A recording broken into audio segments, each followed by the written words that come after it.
जरा असं काय रडून द्यायला शेतकरी असं काय त्याला असंच आहे घरी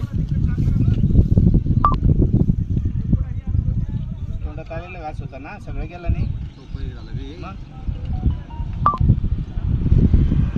जरा नका करू जरा असं काय रडून द्यायला शेतकरी असं काय त्याला असंच आहे घरी तोंडात आलेला घास होता ना सगळं गेला नाही मग सगळं चेक झालं तोंडातला घास गेला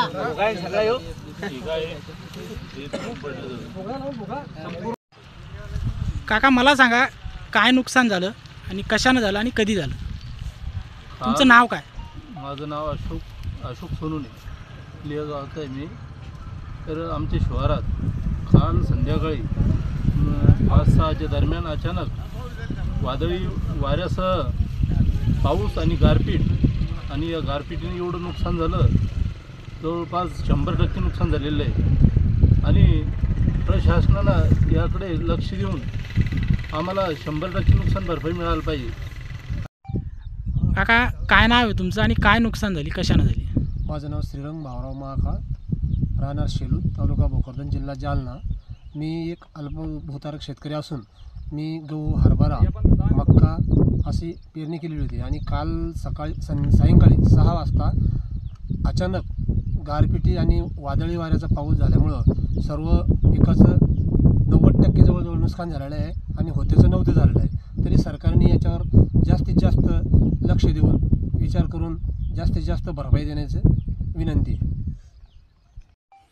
काका मला सांगा तुमचं नाव काय आहे व काय नुकसान झाली आणि कधी झाली? माझं नाव सुभाष माणिकराव पवार, मी भोकरदन तालुक्यातील अल्पभूधारक शेतकरी आहे. आमचे गाव सेलूत आणि सेलूत येथे गारपिटीमुळं 100% नुकसान झालेलं आहे आणि गारी पडल्यामुळं पिकांचं हरभरा, मक्का, गहू पूर्णतः अक्षरशः घाटे वेचायलासुद्धा शेतकऱ्यांकडे पैसे नाही आहे आणि राज्य सरकारचं शिंदे साहेबांचं सरकार असल्यामुळे शेतकऱ्यांची व्यवस्थित ते काळजी घेतील आणि काळजी घेऊन शेतकऱ्याने केंद्र सरकारने तात्काळ पंचनाम्याचे आदेश देऊन शेतकऱ्यांचे नुकसान भरपाईची पंचनामे देण्याचे आदेश देण्यात यावे आणि सरकारकडून केंद्र सरकारकडून जे होईल ती मदत शेतकऱ्यांना तात्काळ देण्याची करावी. मागच्या वर्षी 3 वर्षापासून सतत गारपीट होत आहे आणि गारपीट झाल्यामुळे सर्व शेतकऱ्यांचं अक्षरशः कंबरड्यामुळे कुणाचे शिक्षण आहे, लग्न आहे, तुमचं दवाखाने आहे, यालासुद्धा शेतकऱ्यांना पैसे नाही. मागच्या वर्षीचे दुष्काळ जो जाहीर झाला आणि पावसाळ्यामुळे जे पंचनामे नुकसान झाली त्याची मदत शेतकऱ्यांना मिळाली नाही.